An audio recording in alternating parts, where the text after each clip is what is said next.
தலைவலி. தலைவலி அனைவராலும் அடிக்கடி கூறப்படும் ஒரு பொதுவான அறிகுறி. பெரும்பாலும் தலைவலிக்கான காரணங்கள் ஆபத்தற்றவை. பொதுவான தலைவலிக்கான காரணங்கள்: வேலைப்பளு, மாசு, மன அழுத்தம், போதுமான அளவு தண்ணீர் எடுக்காதது, ஒற்றை தலைவலி. இவற்றால் ஏற்படும் தலைவலி சாதாரண தலைவலி மாத்திரை எடுத்த பின்பு அல்லது ஓய்வு எடுத்த பின்பு சென்றுவிடும். இருப்பினும் சில தலைவலிகள் ஆபத்தானவை.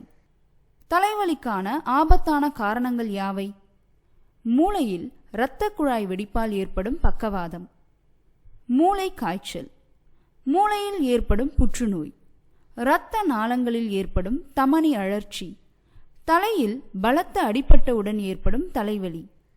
எப்பொழுது மருத்துவரிடம் செல்ல வேண்டும்? காரணம் தெரியாமல் திடீரென ஏற்படும் தீவிர தலைவலி, வாழ்நாளில் அனுபவித்திராத தலைவலி, மாத்திரை போட்டும் குறையாத தலைவலி, தலைவலியுடன் உடலில் ஒரு பகுதி கை கால்களில் முகத்தில் தளர்ச்சி ஏற்படுத்துதல், பேச முடியாமல் போதல், திடீரென குழப்பம் ஏற்படுதல், வாந்தி, நடக்க முடியாமல் போதல், உடற் சமநிலை குழம்புதல்.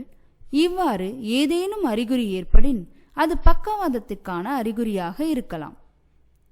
தலைவலியுடன் காய்ச்சல், கழுத்து விறைப்பு, வெளிச்சத்தை பார்க்க முடியாமல், கூடவே உடம்பில் ரேஷ் ஏற்படின் இவை மூளை காய்ச்சலுக்கான அறிகுறியாக இருக்கலாம்.